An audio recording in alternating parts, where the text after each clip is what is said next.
remind you the value you don't put on skincare, or just that, you're simply broke. I'm going to be washing my face while we discuss and doing my nighttime routine and maybe a little bit of nonsense, but I'm going to be straight to the point, get you the facts of what you need today. All right, so the first topic is going to be your concern. So these are things like your dark circles, it could be acne, it could be age management, it could be, your texture, it could be your large pores or the dryness in your skin. These are all things that, I really like to ask people about. What is it that bothers you most about your skin? Or, what is it that you're trying to get on track with? Because some people, they have healthy skin and they're just trying to learn how to, take better care of it and, keep it looking fresh and healthy. And these are all factors that have to do with extrinsic and intrinsic factors. So that's going to be, your lifestyle, your looks, your diet, and what predispositions you have to create the skin that you have. So now I'm just oil cleansing my face with the Best Skin Ever sea buckthorn.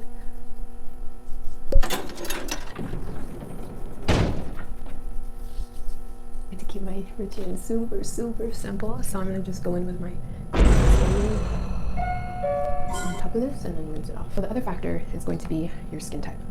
So you can have oily skin, you can have dry skin, you can have combination, normal, acne prone, mature skin, sensitive skin, sensitized skin, dehydrated skin. These are all different skin types that kind of sit with you on a regular basis, or they are, based on the weather conditions, your environment, where you're at, what medications you're using.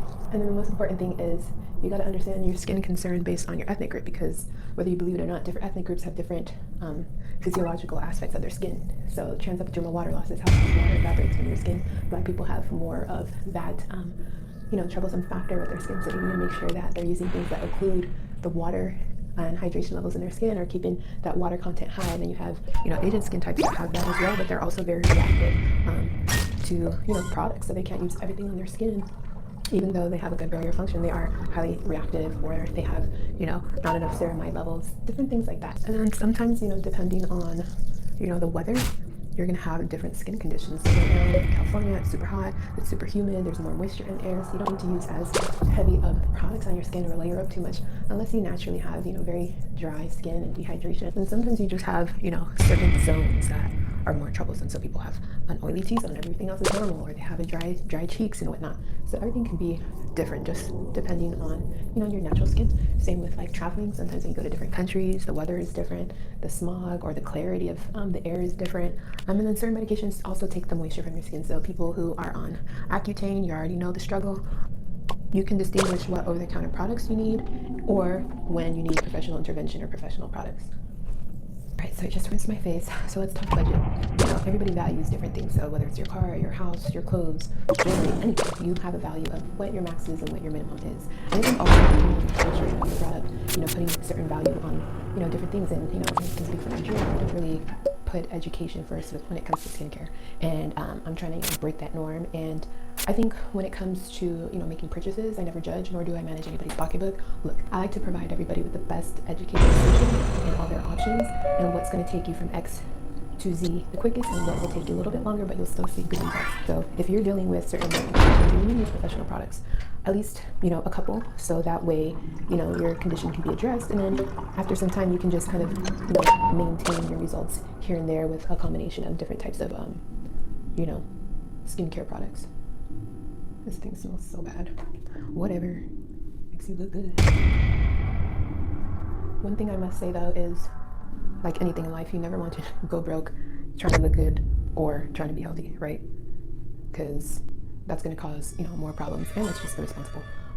What you can do is you can start small, start with, ask for recommendations on what the staples are to get you where you need to be, and then start with that product. Of course, it's going to take you longer to get there, but you're going to still make a journey somewhere as opposed to staying still, right?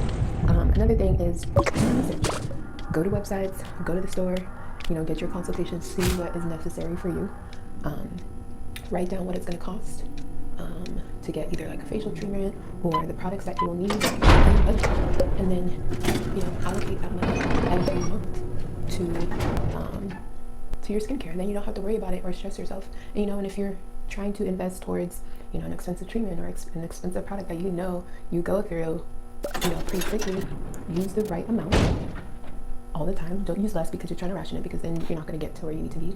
But just budget, cut back on And that's for your accountant to talk to you now. Okay. But hey, we're here to give you life lessons. Okay. So after washing your face, this is a step where you can get all fancy with masks. All right, so that was tip number 3, making sure you budget. All right, there's no reason you should be going broke for any skincare. Okay, there's always a time and place for something. There is always an opportunity for other options, and then there's always a time to just wait. There's no rush, right? Everybody's in quarantine. This is the time to take care of yourself. So itemize, do what you need to do, and get you some good skincare. But if you guys got questions about skincare too, like I'm more than happy to answer them. Yes, I discuss, professional skincare, but I am open to giving you guys feedback for other options. But if you got a medical condition, please do not ask me nothing about no nonsense. So this is a mask you can do. Also, you can do Manuka honey mask. You can even layer them on top of each other. Solid. So with this step right now, you can leave this on like it is. You can hop in the shower, do your shower, and then at the end of it, you could come out and rinse it off, just so you can have that moisture and the heat, the humectants, add moisture to your skin. Or you can use a facial steamer, whichever works for you. So the other option is going to be your expectations. So you got to realize that don't fall for the marketing hype, because then it gets you in, tricks you to thinking that, especially with over-the-counter products, tricks you into thinking that it's going to work for your skin, it's not necessarily for your skin type. I remember when, before I got into this industry, I was using like 10% benzoyl peroxide, not knowing like 1, that is too strong for darker skin, and 2, I didn't have that severe of acne to be putting that all over my face, just burning my face, still burning it, and causing even more reactions and hyperpigmentation and scarring.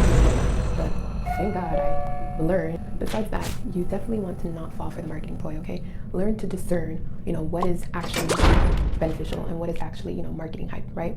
So I can't tell you, verbatim what is what isn't, but what I can say is that just follow your skin type and your concern, ask questions, look at the ingredients too. So there's so many ingredients that people like to highlight, or, every year it's like, remember when hyaluronic acid was a craze? What else was it? I don't know, but all this random ass shit that people were hyping up, and people were coming out with watered down versions or high grade versions, overpriced versions, placenta, snail secretion, everything. Some of those things work, some of them don't. But my point is just